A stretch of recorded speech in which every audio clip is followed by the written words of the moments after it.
Here is a review of Aristotle and Aristotle's virtue ethics. Okay? First thing about Aristotle is that he maintained that all things have a goal or a purpose for which they strive, and that goal or purpose for which all things strive is called the telos. And he believed that the telos of humanity was happiness. It's the one thing that we seek for itself and not for any other reason. All right, so the telos of humanity is happiness. Now, there are some things that make some people happy and not others. Like some people may like fishing, other people may like shopping or hiking in the woods or running or something like that. So there are some things that make some people happy and not other people happy.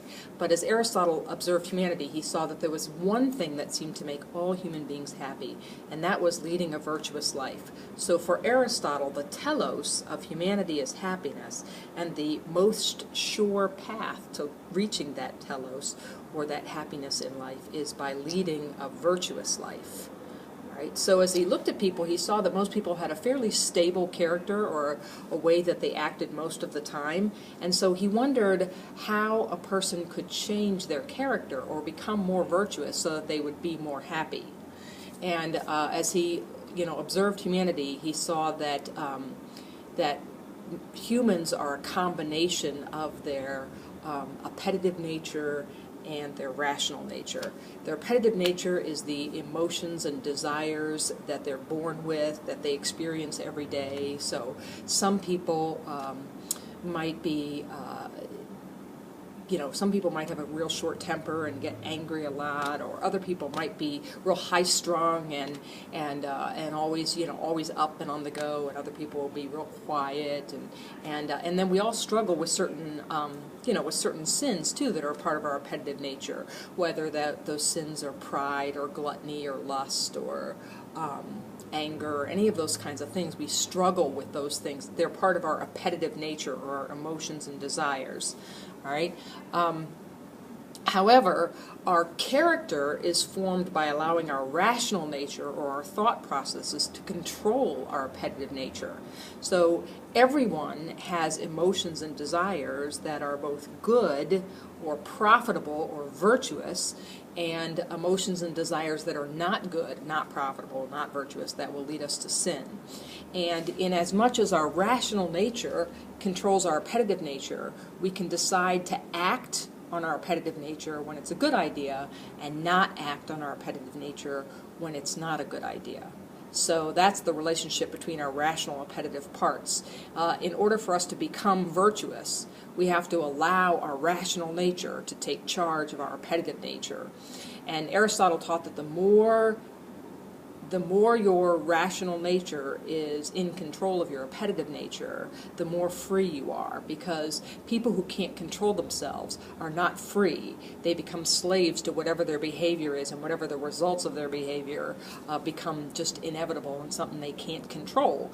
But if your rational nature is in control of your appetitive nature, then you have that under control, and you can change your character.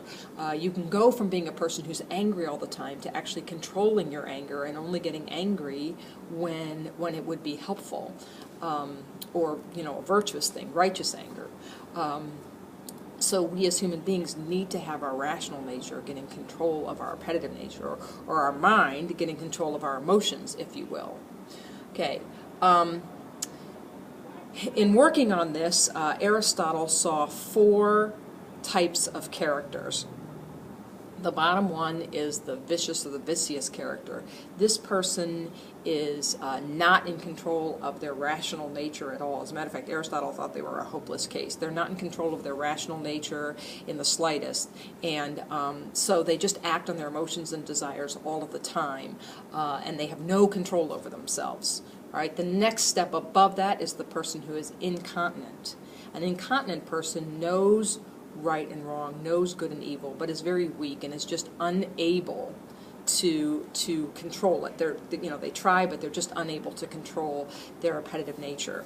We move from being incontinent to being continent. When you're a person who's continent, knows the difference between good and evil and has to struggle in order to do what's good. So they have such a bad habit of acting on their emotions and desires that they have to struggle all the time, that it's a big struggle for them to act rationally and not on their repetitive nature. So they are continent, but it's something that they have to work on all the time. Now, what Aristotle taught is if a person is continent for long enough and keeps working on being in control of something, some appetitive part of their nature that they need to get under control, they will eventually succeed and control it, and they will actually change their nature or their character at that time because they will become virtuous. And at the point when you become virtuous, those virtues become second nature to you, and you don't have to struggle with them all the time. So as you look at those 4 character types, you can look at that really with any sin that we're struggling with. When a person is struggling with a particular sin, first they've done it so often that they're unaware of it, and then they become aware of it, but as they're aware of it, they're too weak to really change their nature. So first they're unaware of it, then they, the vicious person, then they become aware of it, incontinent, but they're too weak to change it. Then they decide, no, I'm really going to work on this, I'm going to change it, and they move to the continent where they are struggling all the time to do what is right and what is good. And then, but if they struggle long enough, psychologists say if they struggle for about 40 days, like the time that it takes to get through Lent, you will eventually own the virtue, and then it will become second nature to you, and then you no longer have to struggle. As a matter of fact, you would have to struggle to do what is wrong because you have trained yourself to do what is right.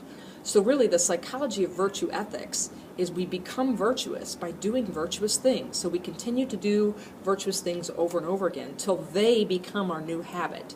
So when we have a habit of not being virtuous, we can change that habit of not being virtuous by struggling to do what is right all of the time. And as we struggle to do what is right all the time, we grow in virtue, and eventually we own that virtue, and we don't have to struggle to do what's right. We naturally do what's right. It becomes part of our nature, and that's virtue ethics. Virtue ethics is a process of becoming a better person all the time. So when we're using virtue ethics to solve a moral dilemma, what we're going to do is we're going to look at the act. What is the dilemma that the person is struggling with? And we're going to ask ourselves, if the person acts in one way, it will bring on certain virtues and certain vices that will be good in their lives, that will help them out in their lives. If they act another way, it will bring on different virtues and different vices. So virtue ethics is always interested in the long-term character development. For example, if you go out somewhere and you lie to your parents about where you're going, all right? If you lie, the problem with that is it's teaching you, first of all, it's teaching you that you are not obligated to tell the truth. It's teaching you to say whatever it takes to to do what you want, to get what you want. It's teaching you to take the easy way out. It's teaching you to be irresponsible. It's teaching you that you don't have to respect your parents, and all those kinds of things. If you continually teach yourself those vices, is not going to lead you to have a virtuous or exemplary life. It's not going to work out well for you. Whereas if you strive to always be honest to your parents, you are teaching yourself the virtues of integrity and honesty and respect for your parents and respect for rules and laws that have been set into place. And being a person of integrity and honesty and respect and someone who follows laws as opposed to finding some way around them will eventually lead you to a greater happiness in life because of your character than you would be led to if you turned into a liar. All right, so that's how you use virtue ethics to figure out a moral dilemma. It's not about long-term consequences of our actions, it's about long-term character development. What will improve our integrity? What will improve our character? What virtues will we gain by acting in a particular way? And what vices will we own by acting in the other way? Okay?